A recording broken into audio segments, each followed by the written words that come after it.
Masyarakat sipil itu singkatnya dalam pemikiran saya adalah sebuah powerhouse, menyimpan kekuatan dan potensi yang amat sangat besar yang seharusnya menjadi kolaborator atau mitra setara para pembuat kebijakan dan para aktor pembangunan lain. Jadi ini adalah sebuah kelompok yang amat sangat super extra powerful.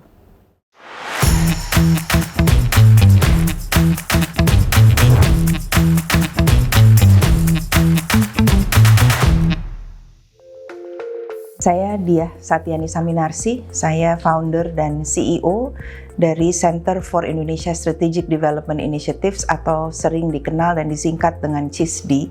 CISDI adalah sebuah organisasi masyarakat sipil yang bergerak di bidang kesehatan dengan fokus utama pada penelitian, campaign, policy advokasi, khususnya di health system strengthening dan topik-topik prioritas lain di bidang kesehatan.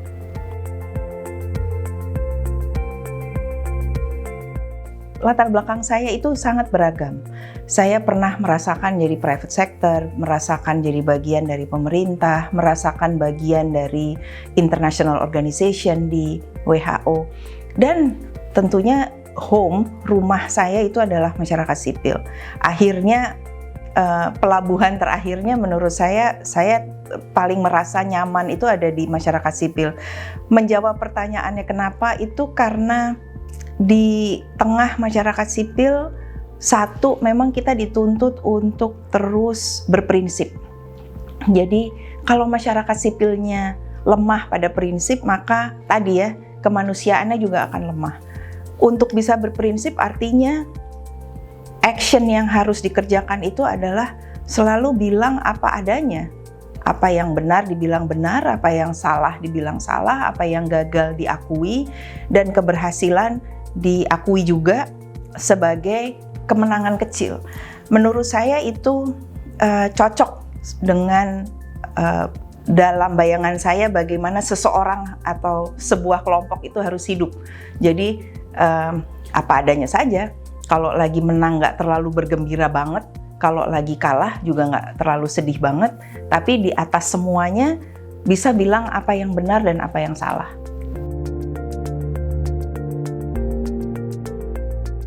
Saya itu punya masa kecil yang kalau menurut ukuran anak kota pada waktu itu, saya lahir dan besar di Jakarta. Ayah saya yang punya latar belakang asal-usul yang berbeda, lahir dan besar di Muntilan, anak desa gitu. Mungkin beliau khawatir kalau saya terlalu mengawang-awang dan nggak bisa menjejak tanah.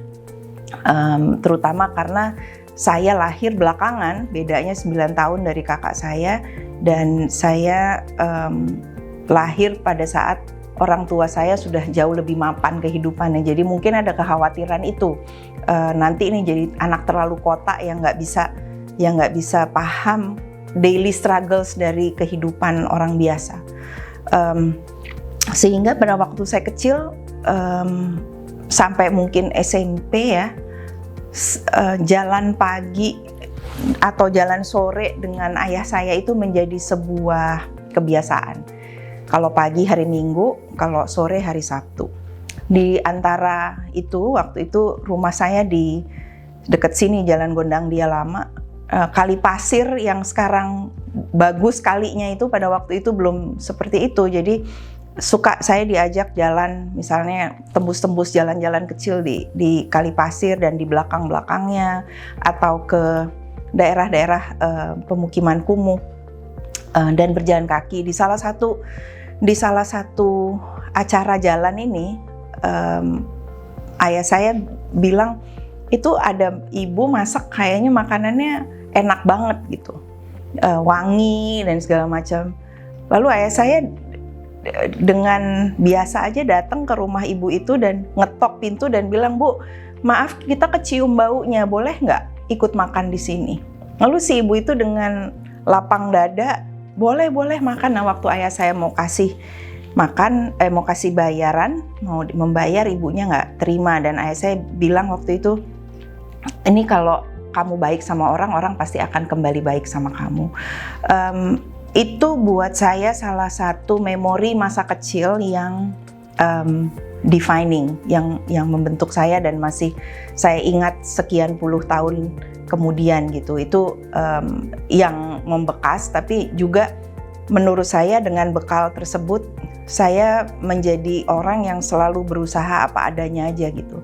Dan saya nggak bisa paham orang yang penuh dengan topeng. Jadi saya selalu berusaha, ya udah nih saya adanya begini. Kalau emang saya mungkin teman-teman di CISDI bilang, oh Mbak Diah galak, ya mungkin memang lagi galak. Tapi juga pada saat yang lain saya juga merasa nyaman menunjukkan diri saya apa adanya. Jadi itu yang membuat salah satu pengalaman yang buat saya sangat berkesan.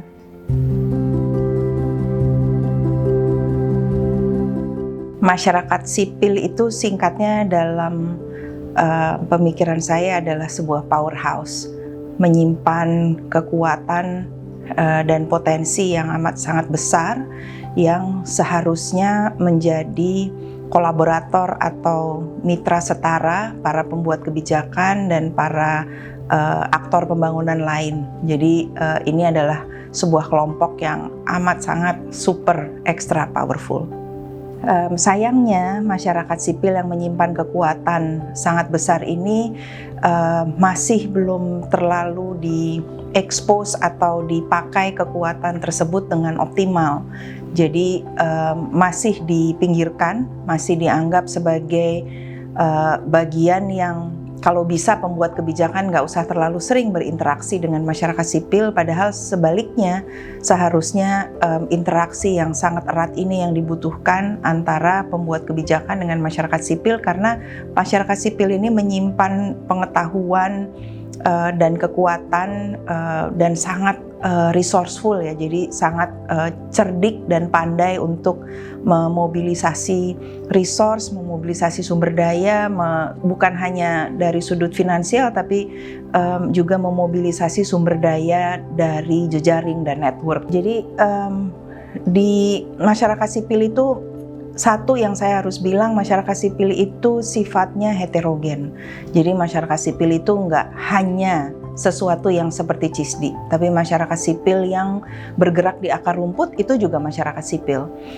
Masyarakat sipil yang berperan sebagai media atau baik online maupun tradisional itu pun masyarakat sipil. Jadi ini sebagai sebuah kelompok madani yang bergerak dengan bebas dan sangat lincah sebenarnya. Namun pada saat interaksinya kemudian bertemu dengan birokrasi yang penuh dengan aturan, baik itu di birokrasi tingkat nasional, subnasional, pemerintah kabupaten, pemerintah provinsi, maupun di tingkat global, memang kalau PBB berinteraksi dengan Indonesia, masyarakat sipil Indonesia tidak mempunyai space khusus untuk bisa berinteraksi dengan mekanisme multilateral ini. Yang dilihat adalah mekanisme interaksi antara PBB, mekanisme PBB dengan negara.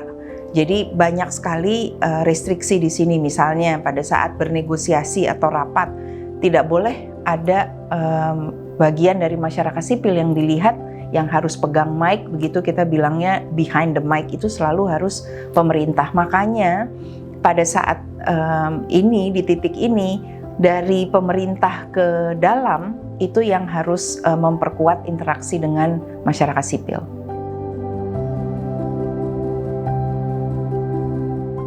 Salah satu contoh yang bisa diambil adalah waktu pandemi. Masyarakat sipil, kalau saya bilang secara ekstrim, itu yang menyelamatkan kemanusiaan. Sebelum pandemi terjadi, kita tidak pernah tahu bahwa masyarakat sipil bisa sekuat itu. Contoh dari yang paling sederhana misalnya pada saat ada karantina, masyarakat sipil inilah yang bergerak di tingkat akar rumput memastikan orang dapat makan, tetap bisa menjaga kualitas gizi, dan kemudian tetap bisa mempunyai penghasilan, bisa ada hidup, bisa kehidupan itu terus berlangsung. Jadi buat saya itu sebuah eye-opening moment di mana oh ternyata kekuatan masyarakat sipil inilah yang menyelamatkan dunia dan menyelamatkan kemanusiaan.